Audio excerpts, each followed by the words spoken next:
Hello there, I'm Haiti Adams. Welcome to Africa 54. Here's what's coming up.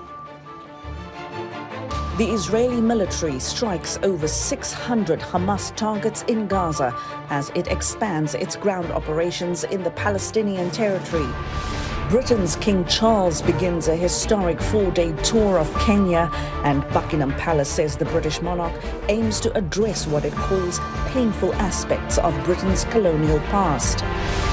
And South Africans are basking in Rugby World Cup glory after the Springboks win in Paris against New Zealand's All Blacks. All this and more coming up on today's Africa 54.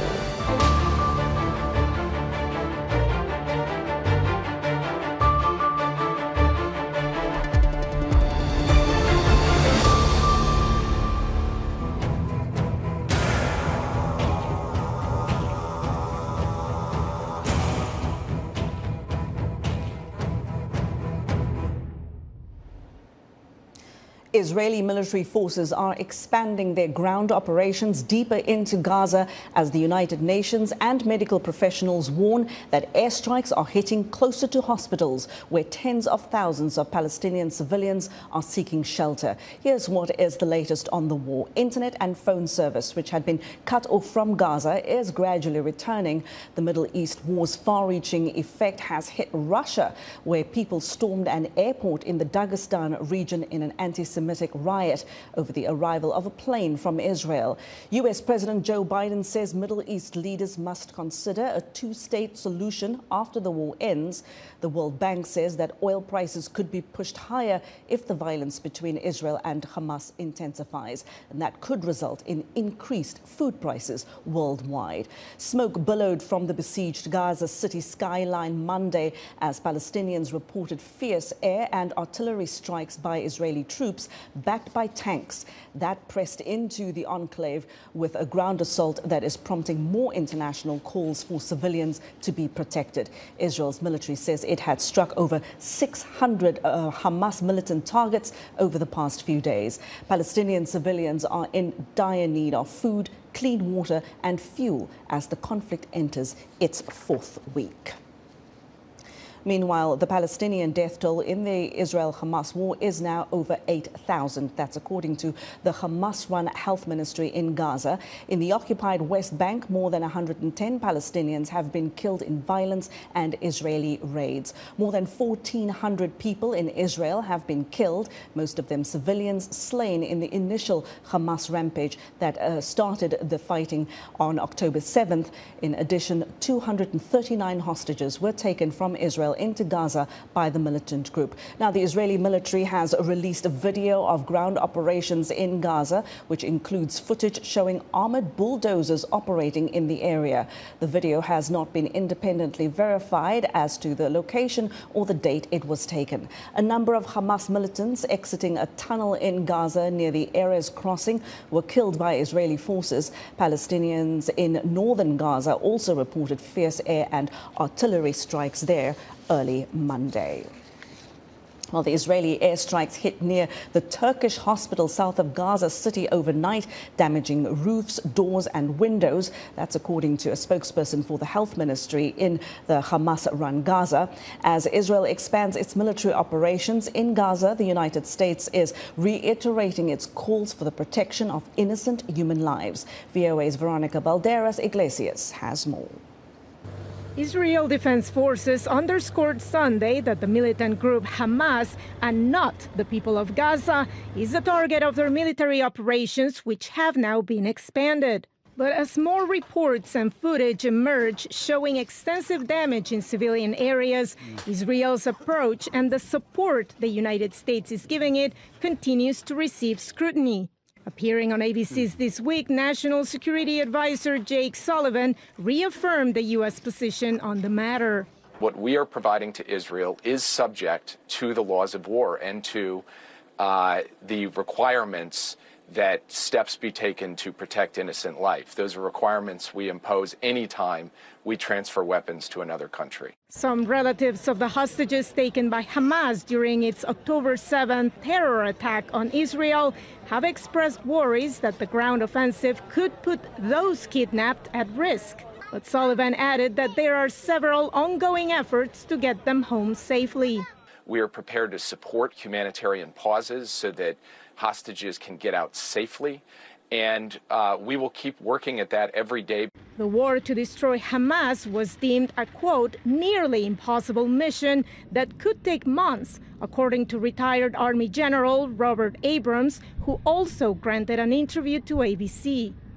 The defense that Hamas will put up in that very dense urban terrain, unlike anything that we've seen in recent years, is going to require some very fierce fighting, and simultaneously trying to ensure that the Israelis do not target unwittingly the locations of the hostages. General Abrams also elaborated on the matters that would need to be addressed after the military conflict comes to an end. Hamas was created as a result of a lack of a separate Palestinian state, a two-state solution, as many people have talked about.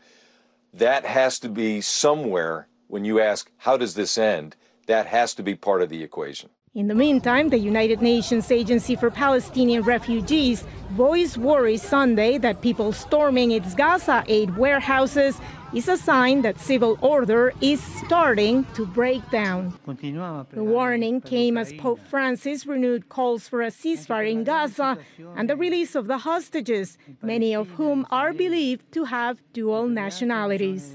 Verónica Valderas Iglesias, VOA News, Washington.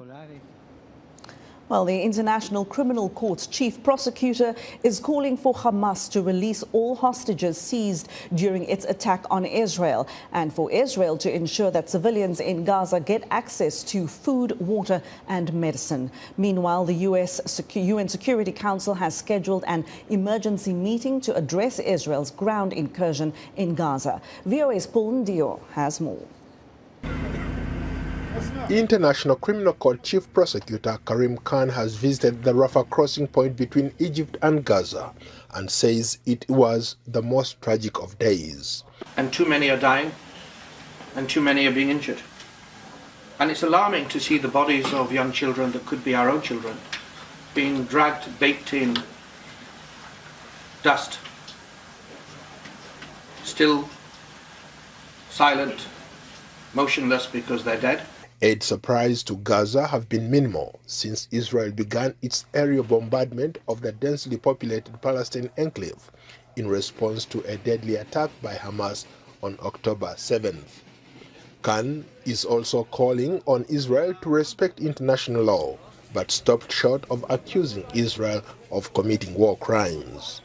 Meanwhile, the United Nations General Assembly, where there are no vetoes, adopted a resolution Friday by a vote of 120 to 14 with 45 abstentions, calling for humanitarian truce leading to a cessation of hostilities. Security Council resolutions are legally binding. General Assembly resolutions are not, but they are an important barometer of world opinion.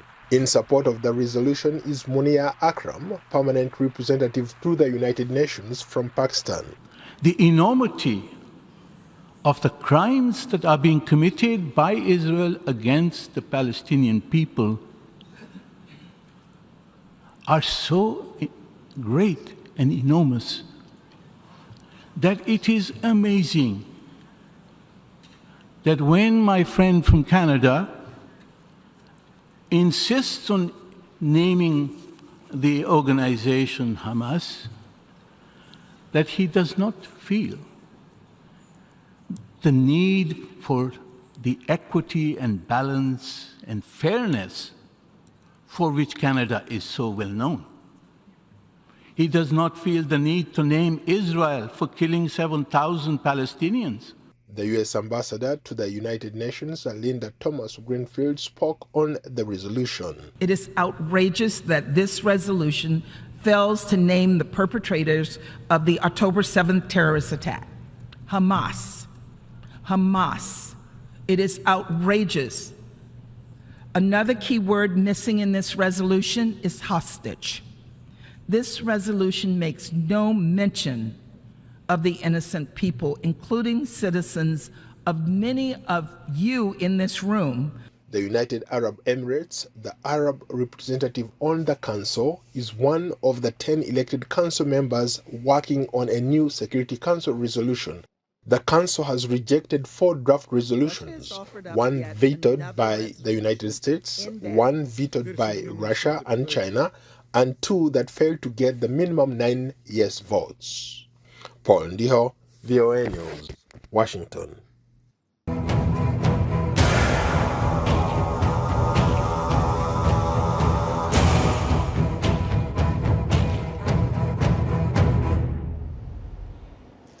Well, moving to East Africa, Britain's King Charles III begins a 4-day tour of Kenya on Tuesday. This is his first trip to Africa since becoming king following the death of his mother, Queen Elizabeth, last year.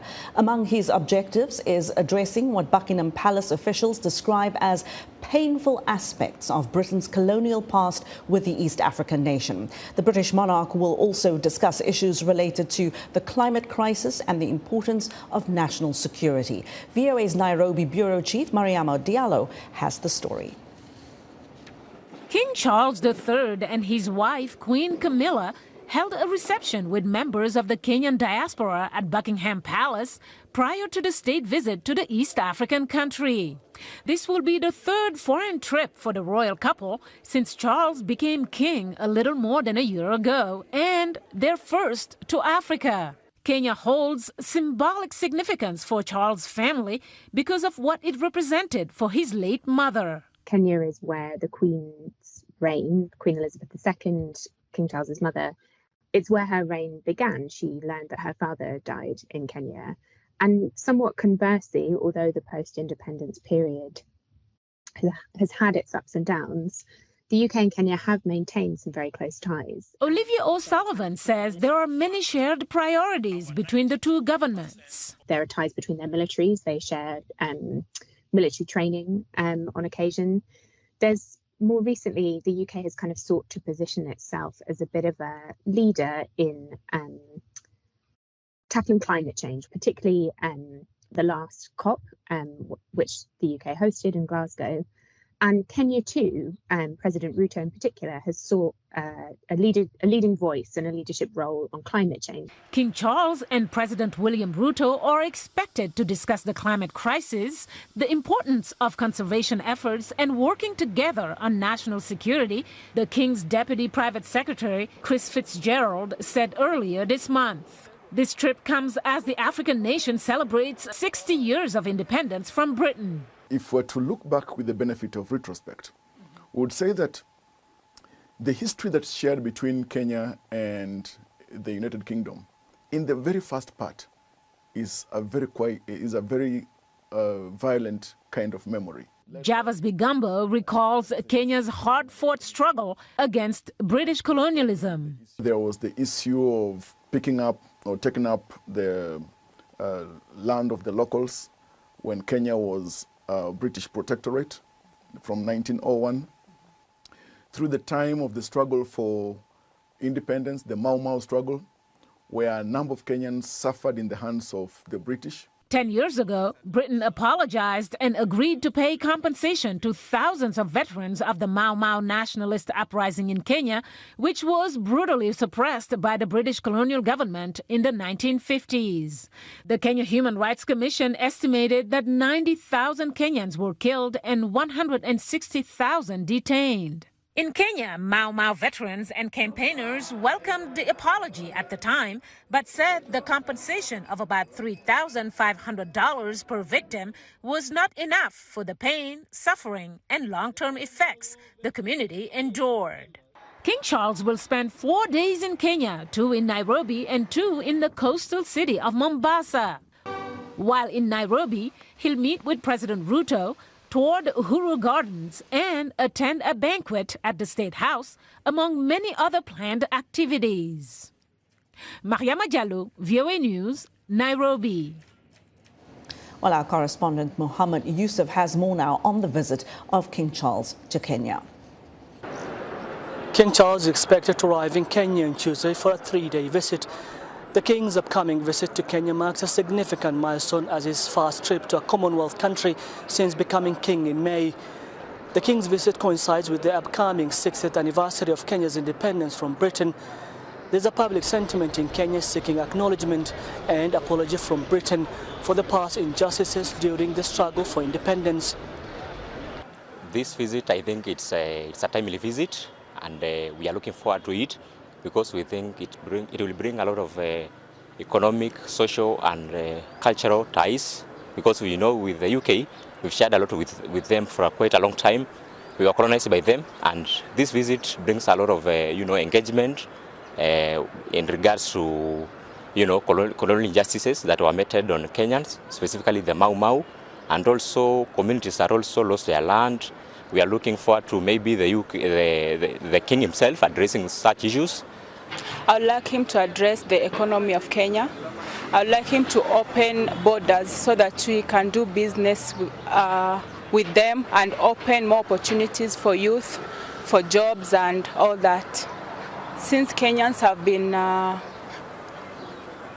being abused, we would like to be apologized. Actually, there's a lot of attachment within Kenya and Britain. First, they colonized us. And many things with that colonization, there are many things which we just find it is good. There are things that it is still bending. And we hope his visit will come and address that kind of issues. One, like there are injustices concerning parcels of land in this country. There are Kenyans who are still not getting their rights. During his state visit, the king is aimed to address historical issues, fostering a relation with Kenya while acknowledging and reconciling Britain's complex colonial legacy. Mohammed Yusuf, VOA News, Nairobi. Well, now we're excited to hear what you think about Africa 54 and all our VOA programs on our website at voaafrica.com. Do let us know on social media. Still to come, an African country, guess which one, comes up big in the Rugby World Cup in France. We'll have the story after the break.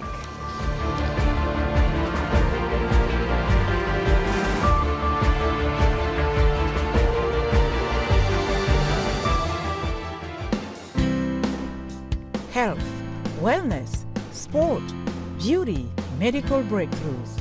Healthy Living cares about your well-being. What are the main health concerns in Africa and around the world? Find out the latest on coronavirus. Connect with our experts and ask them questions. How long does the virus stay? Join me, Linoch Mudu, in Washington, every week on Healthy Living, right here on VOA.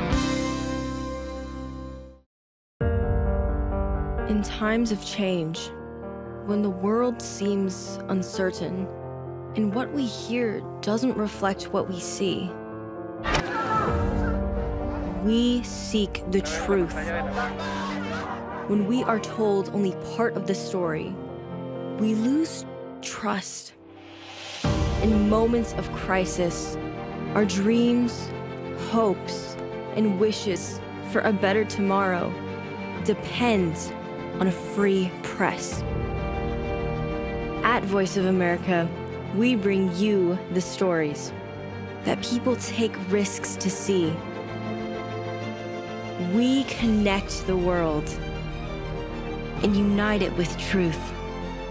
At Voice of America, we show you the whole picture.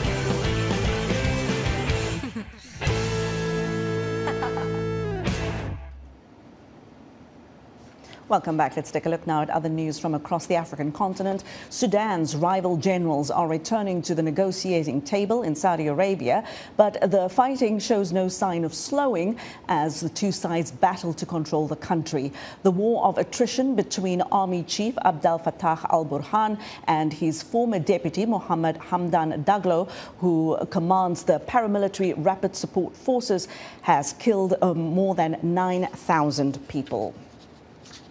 The United Nations says the number of internally displaced people within the Democratic Republic of Congo has reached nearly 7 million. That's a record due to escalating violence. The UN's International Organization for Migration says several people that fled their homes but stayed within the DRC's borders are in desperate need of assistance.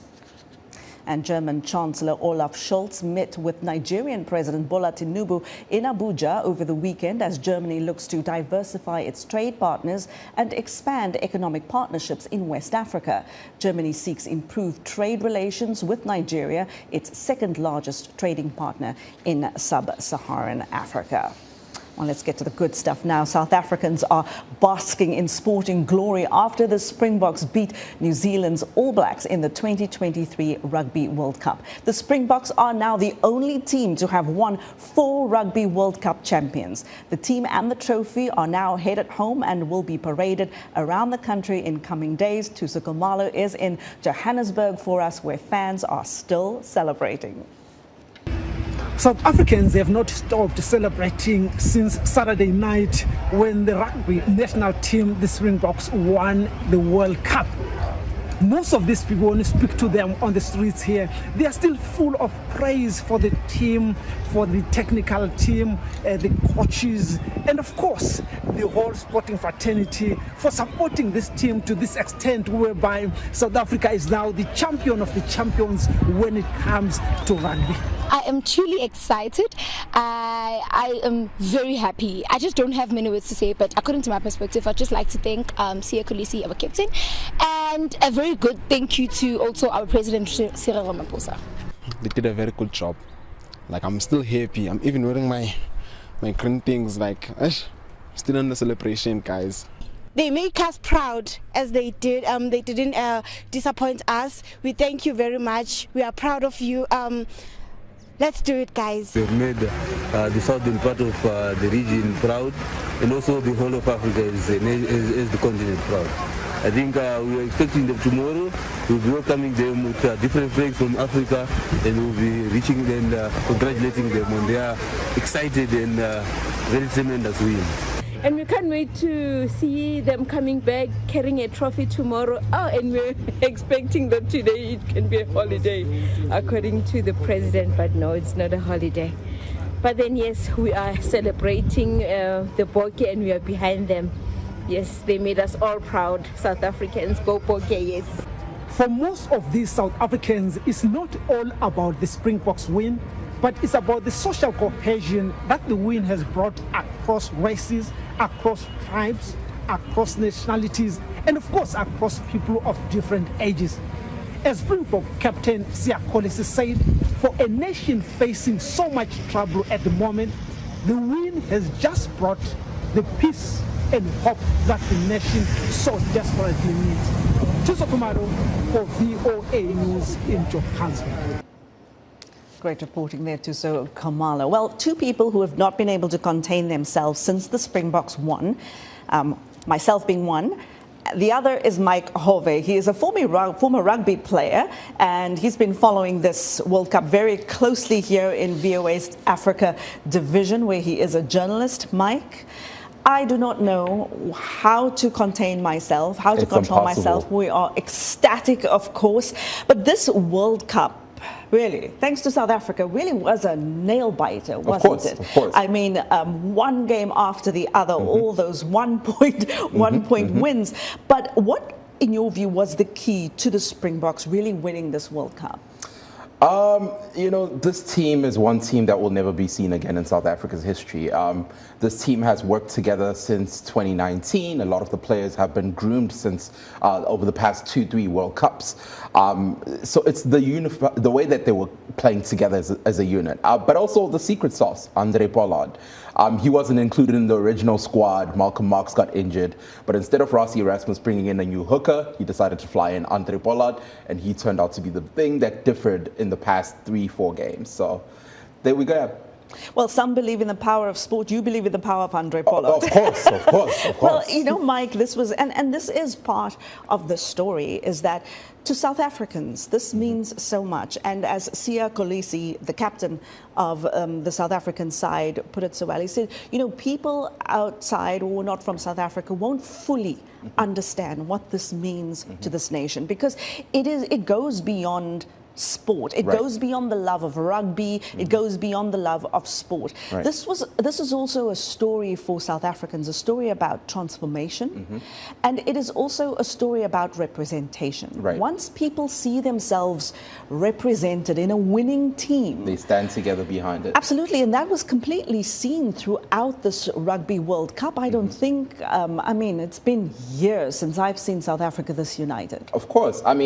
Look, the Springboks over the years since 1995 has seen the drastic change. But like I highlighted, the Springboks will not see another team like this anytime soon. The good part about this is 2023 was a changing point for South African rugby. Seeing this team reflect what South Africa was. When Madiba said, we want the Rainbow Nation, this is what it looked like. You had people of different backgrounds, different cultural backgrounds, different financial backgrounds, different religions, all in 23 men that were there representing the entire nation. And that's exactly what Siya said. As you highlighted, it goes beyond sports. It's something that once upon a time, the Springboks were the most hated team in South Africa. I remember those times, yes. And fast forward 2023, the whole nation, loved. if not the whole continent, is standing behind this team. Absolutely. And yeah, there are no words to describe what this means, but you keep coming back to this, the fact that this team will never be seen again. Will this kind of skill, might this kind of camaraderie be seen again, or was this a once in a lifetime 4 times? Look, I can't say it's once in a lifetime because, like I said, they played together. A lot of these players played together in 2019. But as highlighted by Coach Rassie Erasmus, he was the head coach in 2019, and this year he took a step back and let Coach Jacques be the head coach, but he was still part of the coaching team. This team is a team that's been groomed since the previous World Cup before 2019. So a lot of these players played together as a group. However, what we were talking about earlier on, 2027 is the next World Cup. A lot of these players will be in their late 30s. This is their prime rugby career. A lot of these guys are 29 to 32. By the time you're 36, let's use Bonambi for example. He's a hooker. Rugby is a very tough contact sport. You're a forward. You're the guys that are used to crash the ball. At 36, I don't think your bones are taking it as much. In comparison to people like Faf de Klerk, Faf might still be able to play it in the next World Cup, but that is most likely going to be his last. And when it comes to body slamming, Mike Hove knows what he's talking about, because of course you've been right in there. Mike Hove, let's keep celebrating. Thank you so much for giving us some insight. Hey, here comes the Boca. And of course, we do not know how to contain ourselves. Mike Hove, thank you very much. He's a digital journalist in VOA's Africa News Division. And on that Springbok note, we will leave the show for today. Be sure to watch Africa 54 on our website at voaafrica.com. From all of us here in Washington, have a good one. Goodbye.